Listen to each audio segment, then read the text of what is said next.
Welcome to Kickin It in the Kitchen, a series by the Catalyze podcast. I'm your host, Aadya Gattu from the class of 28. This series explores the how, why, and what behind the Morehead-Cain Summer Enrichment Program. Over the course of 4 years, scholars progress through outdoor leadership, civic collaboration, global perspective, and professional experience. These metamorphic summers are designed to help scholars develop leadership skills, increase self-awareness, and expand their understanding of the world. In this episode, we speak with Wehazit Mussie from the class of 26 about her professional experience summer, where scholars begin to explore the transition from Carolina to the working world by pursuing a professional internship. Wehazit interned for the Clinton Health Access Initiative in Ethiopia with a focus on data analytics. Wehazit, thank you so much for being here today. Thank you for having me. Can you tell us a little bit about yourself, what you're studying, your class year, involvements, where you're from? Yeah, so I am a senior. I'm class of 2026, and I am a pre-dental history and medical anthropology major. And so I'm really, really passionate about public health. And so I think that's like pretty reflective in like my involvements. And I do like undergraduate research at the Nutrition Research Institute, which I really, really love. And we focus on eating disorders in people of color. And then another one of like my favorite commitments is the Minority Health Conference, which is the largest student-led public health conference in general run by students. It's awesome. Yeah, it's really, really cool. And so I'm like a co-chair on that. And it's just, all of those have been like really, really great experiences to learn more about like public health and like all of those things. Yeah, I mean, Carolina has a fantastic public health program, so that's awesome. Can you walk me through your journey for your professional experience summer? Yeah. I mean, clearly, I think you went in with a bit of a desire to work in public health, but I'd just love to hear about your inspiration. Yeah, of course. So all of my summers, my Morehead summers, have kind of been surrounded by public health and public health like clinicians, which has been really amazing. And so coming into planning for a PE, I knew that I did want to focus on public health. So my civic summer, we spent working with Johns Hopkins and Morgan State University to work to increase diversity in cardiovascular research trials, which is great. And then the summer after that, I did a public health and nutrition course. And then I was an undergraduate researcher in Zanzibar to work with malaria and malaria transmission with the School of Medicine. And those summers were really great. They all taught me like lessons. So I knew that, my professional experience summer, I wanted that to be the same. And so I started planning pretty early. I had like a lot of meetings with various people to ask like what they think like I should be doing. How can I make the most out of this summer? And I met a lot of great people, a lot of Morehead alums who were willing to help. And so when I found out about CHI, which is the Clinton Health Access Initiative. Yes, sorry. Awesome. I really, really liked the work that they were doing. And I really wanted to be a part of that in any way that I could. And so I started reaching out to previous scholars who had worked with them. And then I reached out to a Morehead-Cain alum who currently works with them. And that's kind of what got everything started with that. Yeah, I think that's a common trend amongst scholar summers is that the Morehead community, the current and the alum, it's so supportive. It is, like, truly. Truly. It's unbelievable. But can you talk to me about any roadblocks or redirections you had in the planning of this summer? Yeah. So before I, started, my PE planning, officially, I did not think that I wanted to spend, another summer abroad. I spent, the past summer before that abroad, and it had been a great experience, but I really just thought that I'd want to be here. And so when I started working with CHI initially and started talking to previous scholars who worked with them and the alum, I really emphasized I wanted to be in one of their offices in the US. And as time went on, as it got closer to like deadlines and things like that, it kind of became clear that I'm not really sure if that's going to be able to happen. And I had a lot of like advice to work in a program area country. And so, that was like my biggest roadblock, but it turned out to be great. So. Yeah, that's awesome. Can you tell me a little bit more about that? So did you choose the country you worked in? Yeah. Okay. Yeah. So I, after realizing I don't think it's going to be possible to work in the country, I decided that Ethiopia would be the best country for me to be in because it has personal connections and it has like professional connections, and I know that it would be a really formative experience for me. So yeah, that's awesome. You seem to have really wanted to work with the Clinton Health Access Initiative. Yeah. Can you talk to me a bit about what the work they do and why you really felt connected to it? Yeah, of course. So in the summers previous, I've kind of done more front-facing work with like patients or people in the research trials or people who are going to be like in our research. And so that was all really, really great. But I found these like common themes within that of like big picture barriers that like I want to be able to help like change. So it's really, really great to do like these like changes on like a smaller scale. But I think what CHI does really, really well is work on like that bigger scale. And so they work with the government and they work with like the Ministry of Health and like all of these like really, really big like organizations or things of that nature. And so I don't know, I really, really appreciated the fact that they are doing really, really important work and they're just trying to make things easier for, you know, like that front facing work and for those clinicians. And I really wanted to be a part of that. Yeah. I mean, to me, it kind of sounds like a synthesis of your summers before. You were working on smaller tailored projects and now it's this kind of policy thing. That's beautiful. Yeah. So you mentioned you've had personal and professional connections in Ethiopia. Have you been there before? I have not. That was my first time. Yeah. Okay. Can you tell me a bit about what it felt like to be there? Yeah. So I was really lucky. My mom had grown up a little bit in Ethiopia. Really? Yeah. And so she came with me for like the first like 2 weeks That's so of special. my trip. Oh my gosh. She speaks like the language and, you know, she like knows her way around and she's been there in recent years. And and then she knew like where my family was and all of these things. And so that really, really helped. But coming there, it was just like kind of surreal because I had never been surrounded by so many of like people who, you know, like shared like similar like cultural values and who like looked like me. And yeah, it was just like a really crazy thing to like experience. And it was really beautiful to learn about like the way that like my culture and their culture like are similar. I'm from Eritrea and it's like right above Ethiopia, but it was just like such a welcoming community that I was immersed in, and I met so many wonderful people there who went out of their way so much to like make sure that I was like comfortable and that like I was okay and that I knew how to get around. And so I really, really liked it.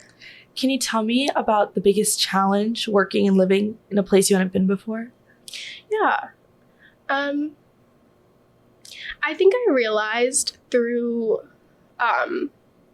like during my experience that there were some ideas that I was bringing in from like previous like summers and like previous work. And in some ways that was helpful, but in some ways like it was not, because it was as if I was like coming in with these like ways to help already. And it's like, they can tell you how they need to be helped. Like you don't have to come in with this like, I guess like these like expectations or like of how you are going to like make a difference. Like it's not up to you to decide that, especially when you're doing like public health work.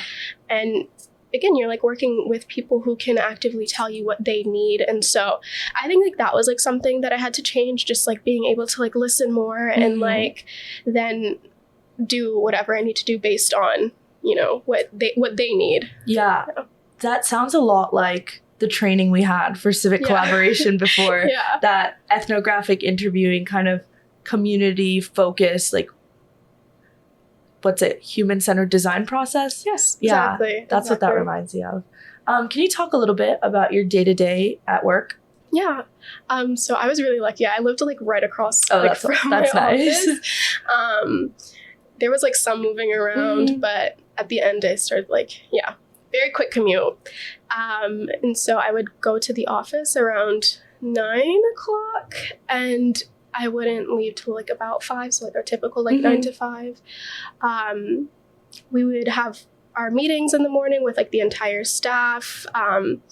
And then we'd have a weekly meeting with like our project director, like in the mornings. And then I would kind of go on and, do all the work that they like assigned me to do, which was like a lot of like data analytics and like documentation and just making sure that they have like a centralized, like knowledge like base. And then one thing that I really liked, they would do like weekly or midday like coffee. Oh. Yeah, Ethiopia is like really big on coffee. Yeah. And so if I was like ever tired, like I knew that I just had to make it to like that midday and like I would have my coffee and then I'd be like wired and set for the rest of the day. And then like I would just continue like doing my work after lunch and then I would go home. And I really wanted to do like various like experiences like in Ethiopia. So like I found a yoga studio to go to. I found like a place to do like pottery. Yes. I found like a gym and just like doing like these really cool experiences, like meeting people was like really great and like made it feel like more immersive. Yeah. Just on that coffee note, I was in like an Ethiopian coffee ceremony last year. Really? That was like the strongest coffee I've ever had. It was so good. I did not expect it. So you mentioned to me before we started speaking that it was a data analytics focus in your internship. Was that something you chose or were assigned to? I was assigned to it, but I think that it was based on what I had been telling them about like my previous experiences. During my summers and during like the school year and like the time commitments that I was working on. So yeah, I think like that's how they decided that I was going to go to that focus area. Yeah. And you mentioned earlier you're a history and medical anthropology double major. Yes. Sorry. You're okay. Can you talk a little bit more about that data analytics part? I feel like that's such a wide range of ability. Yeah. So I think a lot of like my data like analytics like skill came from being like an undergraduate researcher. So in my main lab, a lot of the things of what we did was like learning how to collect like all of this information to make like very informative decisions and like interventions. And then in my summer for my global experience where I was working in that lab, it was a lot of more like data collection and learning how to like analyze that and make like informed decisions. So I think like both of those experiences like came together. And I think like my like history and medical anthropology background helped a lot because you know more about like the backgrounds and like the historical like like I the guess, context. the context of like where you're going. And especially for medical anthropology, you learn about like how like medicine is like and medical practices and medical like feelings and knowledge is like very based on like where you were raised and like where you grew up, and it's just like a thing about people. Yeah, exactly. So that like all really came together. That's beautiful. Can you tell me what surprised you about working for the Clinton Health Access Initiative? How did you grow? Well, they were so like willing to help me learn, and like that is really what like they focused on. So I would work with like they have a couple different like program areas, so I would work with like each of the program areas to learn more about what they did. And I think like that, I guess like them going out of their way to make me feel like I am getting like the most I can out of this experience was something like I really appreciated and something I hope to like take with me in like my future commitments. And I think like that surprised me the most, like how considerate they were of like my experience and like my learning experience. And that's really special. Do you have any funny stories our listeners should hear about your summer? I think my favorite story from there is like the first weekend my mom and I like went to church and we found this like on Google Maps and it was like the closest one to us, so we walked there. And then, you know, like we're sitting in the front row, like I'm a little bit tired, but it's okay. And my mom kind of just like gasps and I'm like, is she okay? Like I look over, like that wakes me up. I'm like, is she okay? And then she like looks up at the altar and she's like, do you know who that is? Like talking about the priest. And I'm like, no. And she was like, that is the man who baptized you. And I was Oh like, my what are you gosh. talking about? And she was like, yeah, like, and mind you, I got baptized when I was like 9 months old. Yeah. So I was like, I was 21 at that point. But she was like, yeah, like he baptized you. And I didn't know he would be there. None of us knew that he'd be there. And I hadn't seen him in what, like 20 years? Yeah. And then after church, we went to go speak with him. And he was like shocked too, because the last time he saw me. Surely he didn't recognize you. He recognized my mom. Okay. He recognized my mom. And I think it like took him a second to like recognize who I was. And Surely then, you look a little different. I would hope. And yeah, so it was just like really, really crazy. And it was kind of just like this surreal like experience, like out of all the places that you could be, it's this random Google Maps church. And I'm like seeing someone who I, you know, haven't seen in so long. And feels fateful. It did feel really fateful. I feel like a lot of my like Morehead experiences have felt like really, really fateful. Yeah. And then after that, like he would help like, after my mom left, she would help like me figure out like things to do or like ways to just feel like more comfortable and go out of his way to like, you know, take me around if I needed to. And so, yeah, very faithful, like you said. And it was just like a really crazy thing to see. That's really funny. Yeah. My last question for you. If someone asked you how the summer impacted you, what would you say? I know you touched on this a little bit, but give me a thesis. Yeah, of course. So I think this summer is like really special in the sense that I grew like very personally and professionally. I think personally, I met so many like family members who currently like live in Ethiopia, and they would like tell me about like, you know, my family members and like how they grew up and about my grandparents who I don't know much about. And so that was just like a really amazing thing. I kind of came out with like a new like found like, I guess, sense of like who I am and what my culture is and all of these things. And they were just like so willing to help and, you know, make me feel like I'm at home. And so that is like something I want to take away from that. And then professionally, kind of in like the same way about how like my boss and like the staff and my coworkers really like went out of their way to make this like such a big like learning experience. And I think what I got from that is like that is the goal of like these summers, is to like learn and to be better professionally and how to like listen more and how to create projects not based on what you think you can do, but like what they are telling you you can do. And so well, I love that. And thank you so much for sharing all your stories with me. And thank you for listening to Kickin It in the Kitchen, a series by the Catalyze podcast. I'm your host, Aadya Gattu from the class of 28, and that was Wehazit Mussie from the class of 26. You can learn more about the Morehead-Cain Summer Enrichment Program on our website at moreheadcain.org. This episode was recorded on video at the Morehead-Cain Foundation at the University of North Carolina at Chapel Hill. You can watch all of our Kickin It in the Kitchen videos on our YouTube channel at Morehead-Cain, and if you prefer to listen, you can find Catalyze wherever you get your podcasts. You can let us know what you thought of this episode by emailing us at communications@moreheadcain.org or by finding us on social media at Morehead-Cain. Thank you for listening.